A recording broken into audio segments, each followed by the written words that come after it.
Forecast আজকের forecast হচ্ছে যে আজকে পশ্চিমবঙ্গের সব জেলাতেই ফেয়ারলি ওয়াইড স্প্রেড রেনফল হওয়ার সম্ভাবনা আছে, অর্থাৎ জেলাগুলির অনেক জায়গায় বৃষ্টির সম্ভাবনা রয়েছে। আগামীকাল দক্ষিণবঙ্গের নদিয়া, 2 চব্বিশ পরগনা, 2 মেদিনীপুর, হাওড়া, হুগলি, কলকাতা এই সমস্ত জেলাগুলোতে ফেয়ারলি ওয়াইড স্প্রেড রেনফল হওয়ার সম্ভাবনা রয়েছে, অর্থাৎ এই জেলাগুলোর বেশিরভাগ অনেক জায়গাতে বৃষ্টিপাত হওয়ার সম্ভাবনা আছে এবং পশ্চিমবঙ্গের বাকি সব জেলাগুলোতে স্ক্যাটার্ড রেনফল হওয়ার সম্ভাবনা রয়েছে।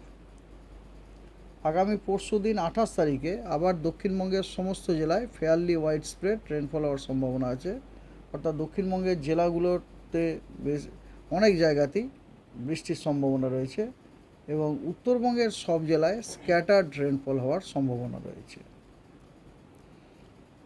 এবারে 29, 30, 31 এই 3 দিন পশ্চিমবঙ্গের সব জেলাতে হোয়াইট স্প্রেড রেনফল হওয়ার সম্ভাবনা আছে। তার মানে 29, 30, 31 এই 3 দিন কিন্তু পশ্চিমবঙ্গের প্রত্যেকটা জেলার অধিকাংশ স্থানে বৃষ্টির সম্ভাবনা আছে। হ্যাঁ, 29, 30, 31-এ 1 তারিখে দক্ষিণবঙ্গের সব জেলাগুলোতে স্ক্যাটার্ড হয়ে যাওয়ার সম্ভাবনা আছে, স্ক্যাটার্ড রেনফল হওয়ার সম্ভাবনা আছে, আর উত্তরবঙ্গের সব জেলায় হোয়াইট স্প্রেড রেনফল হওয়ার সম্ভাবনা রয়েছে।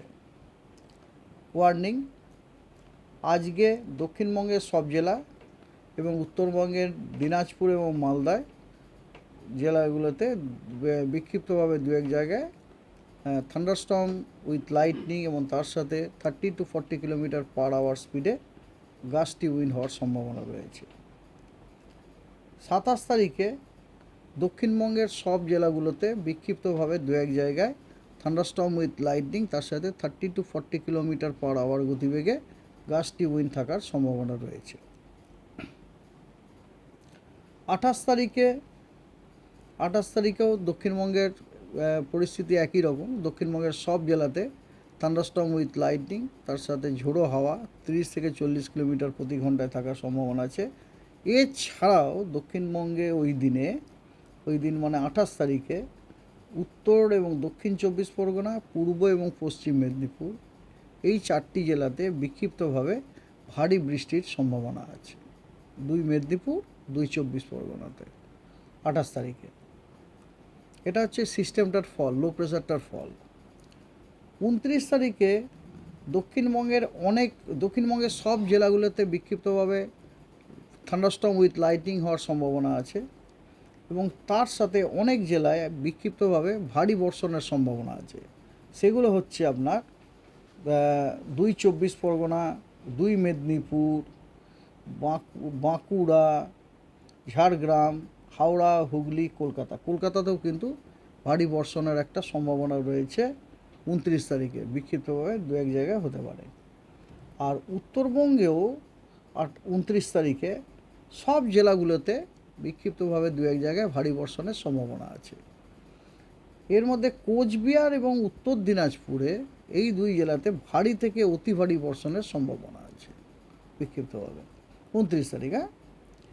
30 তারিখ দক্ষিণবঙ্গের সব জেলাগুলোতে বিক্ষিপ্তভাবে আপনার আইদার ভারী বর্ষণ অথবা ভারী থেকে অতি ভারী বর্ষণের সম্ভাবনা রয়েছে। ভারী থেকে অতি ভারী বর্ষণের সম্ভাবনা যুক্ত যে জেলাগুলি সেগুলি হলো 2 বর্ধমান, বীরভূম, বাঁকুড়া এবং 2 মেদিনীপুর এই জেলাগুলোতে বিক্ষিপ্তভাবে দু এক জায়গায় ভারী থেকে অতি ভারী বর্ষণের সম্ভাবনা আছে এবং এই জেলাগুলোতে তার জন্য কমলা সতর্কবার্তা দেওয়া হয়েছে।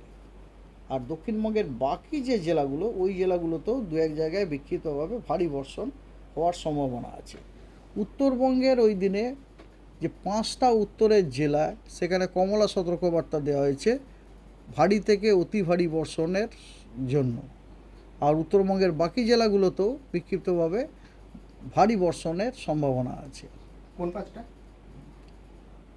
এটা হচ্ছে 30 তারিখে।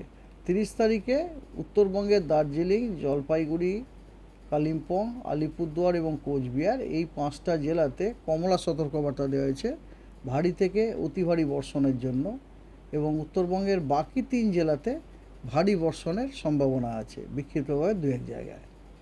দক্ষিণবঙ্গ তো আগে বলেইছি। দক্ষিণবঙ্গে ওই দিন কিন্তু প্রত্যেকটা জেলাতেই আইদার ভারী থেকে অতি ভারী অথবা ভারী বর্ষণের সম্ভাবনা আছে। This includes Kolkata also.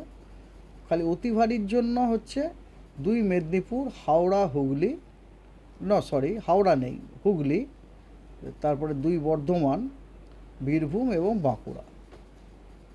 Howrah, Kolkata, 2 চব্বিশ পরগনা, নদিয়া, মুর্শিদাবাদ, ঝাড়গ্রাম, পুরুলিয়া, এগুলো সব ভারী বর্ষণের সম্ভাবনা আছে।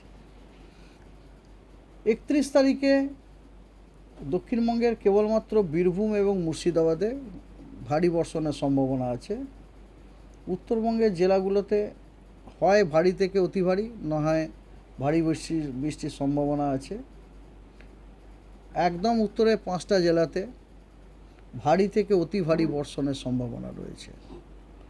আর দিনাজপুর এবং মালদায় ভারী বর্ষণের সম্ভাবনা আছে। ঠিক আছে, হ্যাঁ। সাউথ ওয়েস্ট মনসুন অ্যাডভান্স করেছে, আরও অ্যাডভান্স করেছে। আমাদের এরিয়াতে আপনার অ্যাডভান্স করেছে ওয়েস্ট সেন্ট্রাল এবং নর্থ বে অফ বেঙ্গলের আরও অনেক অংশ, এবং আরও অনেক অংশ। এটা একটা খবর। আর একটা খবর হচ্ছে যে আগামীকাল একটা লো প্রেশার এরিয়া ফর্ম হতে চলেছে। ঠিক আছে, সেটা লো প্রেশার এরিয়াটা ফর্ম হওয়ার সম্ভাবনা আছে আপনার ওয়েস্ট সেন্ট্রাল এবং তার সংলগ্ন নর্থ বে অফ বেঙ্গলে 27 তারিখে। আর এমনিতে আজকে আপনার একটা অক্ষরেখা পাস করছে মারাঠওয়াড়া থেকে নর্থ ওয়েস্ট বে অফ বেঙ্গল পর্যন্ত, সমুদ্রপৃষ্ঠ থেকে 1.5 কিলোমিটার উপরে বে অফ বেঙ্গল পর্যন্ত, নর্থ ওয়েস্ট বে অফ বেঙ্গল পর্যন্ত ওটা মারাঠওয়াড়া থেকে এক্সটেন্ড করছে। এবং এক্সটেন্ড করার সময় ও পাস করেছে আপনার ছত্তিশগড় এবং উড়িষ্যার থ্রু দিয়ে। ঠিক আছে, এটা 1.5 কিলোমিটার পর্যন্ত বিস্তৃত। তো এই যে ট্রাফটা এবং তার সাথে প্রচণ্ড রকম স্ট্রং ট্রাফ, মানে কোন ট্রাফটা বললাম, যেটা উড়িষ্যা পর্যন্ত আপনার উড়িষ্যা দিয়ে যেটা পাস করছে আর কি। তো ওই ট্রাফটা থাকার ফলে কী হচ্ছে, আমাদের দক্ষিণবঙ্গে যে হাওয়ার ডাইরেকশনটা সাউথ ইস্টার্লি হচ্ছে, এবং তার জন্য প্রচুর পরিমাণ ময়েশ্চার ইনকারশন হচ্ছে। হ্যাঁ, এবং তার জন্য এই যে আপনারা বৃষ্টিটা দেখতে পাচ্ছেন, এই বৃষ্টিটা হচ্ছে তারই ফল আর কি। ঠিক আছে, লো প্রেশার এরিয়াটা তো বললাম। এটার কারণটা কি? বললাম যে এই সিস্টেমটার জন্য, এই যে লো প্রেশারটা হচ্ছে তার জন্য। তো তো কালকে যেটা তৈরি হবে, কালকে তো তৈরি হবে, কিন্তু অলরেডি একটা ট্রাফ আছে আপনার। সেই ট্রাফটা ওই মারাঠওয়াড়া আছে না, মহারাষ্ট্রের মারাঠওয়াড়া থেকে উড়িষ্যা পর্যন্ত বিস্তৃত। উড়িষ্যা দিয়ে পাস করে আপনার ওইদিকে বে অফ বেঙ্গলও চলে গেছে। এবারে ওই ট্রাফটা কী করছে, ওই ট্রাফের জন্য আপনার হাওয়াটা এই ট্রাফের বরাবর, আপনার ওই ট্রাফের জন্য আমাদের পশ্চিমবঙ্গে, মেনলি দক্ষিণবঙ্গে আপনার সাউথ ইস্টার্লি উইন্ডটা পাচ্ছি। এই সাউথ ইস্টার্লি উইন্ড হচ্ছে খুবই স্ট্রং ময়েশ্চার নিয়ে আসছে। তো সেই কারণে আপনার বৃষ্টির সম্ভাবনা, যেমন যখন সিস্টেমটা 27 তারিখের সিস্টেমটা যত ধীরে ধীরে উপরের দিকে যাবে, তখন আরও এটা এগিয়ে নিয়ে যাবে। এই জন্য লক্ষ্য করে দেখেছেন 28 তারিখ নাগাদ 28 তারিখে বৃষ্টিটা কোস্টের কাছাকাছি, তারপরে ধীরে ধীরে একটু উত্তরের দিকেও গেছে। ঠিক আছে, থ্যাংক ইউ। বর্ষার আগে আসার